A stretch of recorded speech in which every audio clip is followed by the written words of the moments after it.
Pour créer un forfait avec Airnet, rendez-vous dans le menu Management, onglet Services, vous avez le bouton Forfait, ici. Les forfaits sont classifiés par famille, donc avant de créer votre forfait, vérifiez que vous avez la bonne famille qui est enregistrée dans votre logiciel.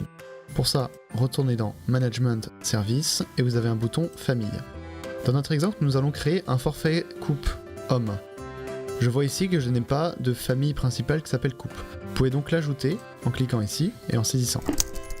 Cliquez ensuite sur le plus. Vous pouvez également choisir une couleur et un pictogramme. Valider. Et voilà.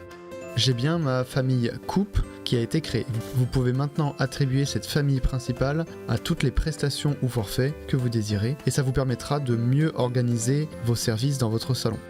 Retournons maintenant dans Management, Services et Forfait. Vous avez un bouton Ajouter en haut et vous êtes invité à saisir les différentes informations relatives au forfait. Dans ma famille, j'ai maintenant de disponibles coupe ici. Je vais prendre homme. Vous pouvez éventuellement ajouter un code ici qui vous permet de retrouver vos forfaits plus facilement. C'est un code qui est interne au salon et ce n'est bien sûr pas une obligation. Vous avez le gain point ici, vous pouvez dire combien de points les clients vont gagner en achetant ce forfait.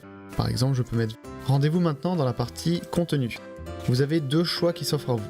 Soit vous créez un forfait qui est basé sur prestations, c'est-à-dire que vous allez pouvoir rajouter différentes prestations pour créer votre forfait en cliquant sur le bouton plus prestations. Par exemple, je vais aller chercher ma prestation qui s'appelle shampoing homme. Je vais rajouter une autre prestation qui va s'appeler coupe.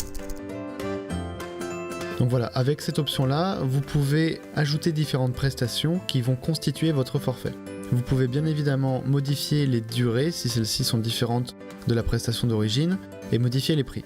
Par exemple, si je veux rendre mon forfait plus attractif, je vais réduire les prix unitaires de chacune des prestations pour arriver à un total plus attractif que chaque prestation achetée séparément. Vous avez un deuxième choix qui s'offre à vous et qui est de créer un forfait indépendant. Avec le forfait indépendant, vous ne désignez pas de prestations qui vont constituer le forfait, vous indiquez juste la durée du forfait, éventuellement s'il y a un temps de pause ou pas, et le prix total. La configuration de ce type de forfait est plus simple, cependant ça vous donne accès à moins de statistiques.